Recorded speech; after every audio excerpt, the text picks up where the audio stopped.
Hello, Instructions for Occupations and Salaries 1. Go ahead and open the attached workbook.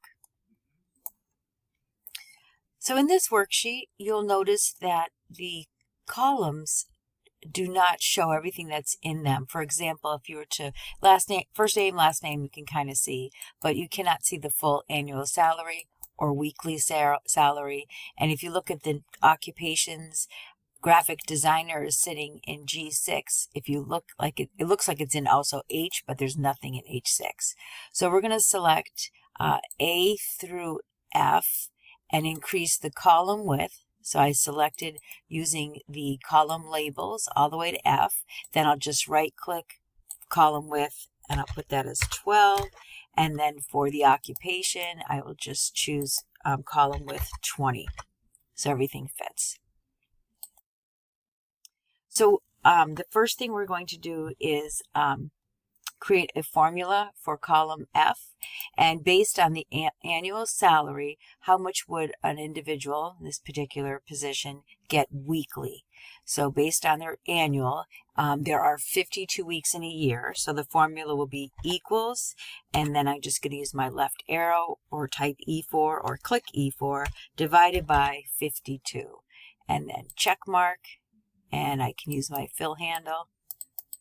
And then I'm just going to hold shift and use the left arrow. So I select both columns and I will put in the accounting format.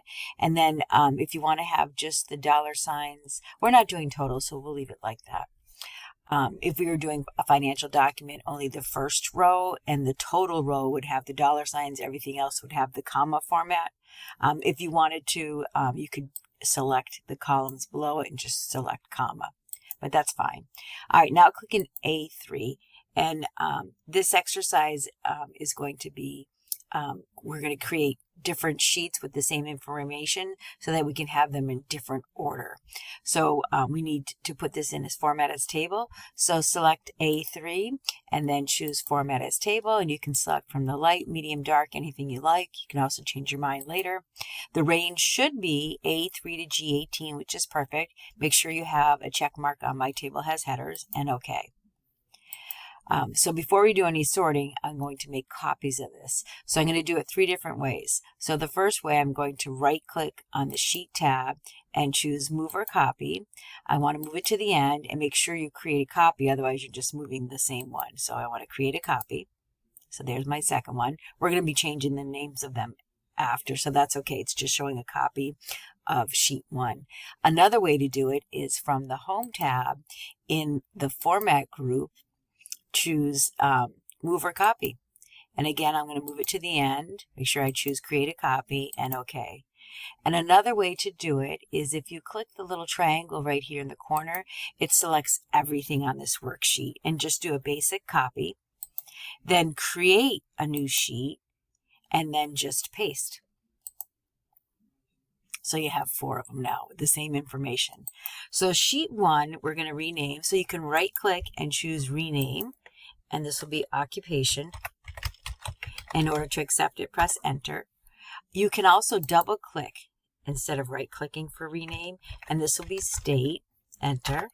And this one is name, enter. And one more, this will be salary, enter. So I'll go back to occupation, and this one's occupation. So we're going to sort it by occupation. So I'll just click the down arrow from the table format and choose A to Z.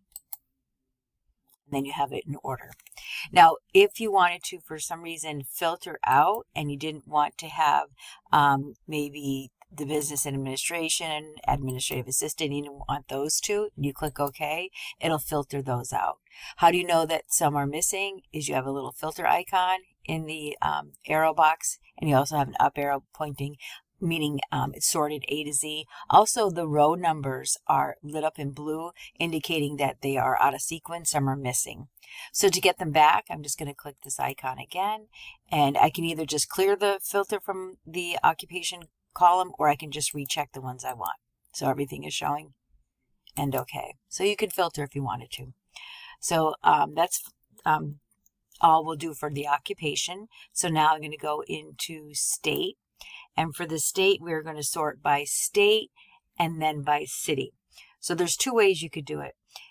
If I were to sort by state first, and then, so Arizona's first, but then when I go, oh, if there's two in the same state, which I don't believe I have, if you click city, it would sort by city. So it's sorted by city first. You lost the Atlanta first. So you do the city in alphabetic order first, then the state.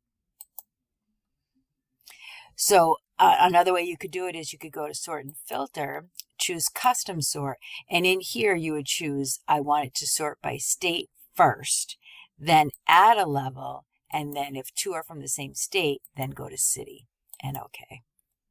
You'll see this in assignment 2 that there are repeat states, but this one doesn't have any. But still, you have it correctly sorted. Atlanta should be, or Arizona should be first, and Washington's last. All right, so now we'll go into name. And for name, we're going to sort by, again, last name first and then first name. So you'd have to do first name first, then last name. Or just go into sort and filter, choose custom sort. You want to sort it by last name. Then, if two people have the same last name, look at their first name, and then OK. And the next one is salary. Again, this one, there is no repeats. You'll see it in the next one. So salary, on salary, we're just going to sort by the actual annual salary, and we're going to choose highest to lowest. So largest to smallest. And there you have it. So I'll go back to occupation. And if you wanted to, with different the different tabs, you could color code them. And let's say, for example, I put this one in format as table green. I could then right click and choose a tab color green so it matches. And I'd put this one in blue. So if you wanted to do that, you could as well. So that was, oh, I should also do, oh, you know what? I forgot to do the title. And it's the same title for all 4. So what I'm going to do is click occupation, hold shift, and click salary. So everything I do with the title will be done to all 4. So I'll merge and center. I'll make the font larger. And if I want to add shading to it, I can. So now to deselect, you can just click any single worksheet tab, or you can right click and choose ungroup. But now you go to all of them and they all have the same title, merged and center. And that's a save and submit. Thank you.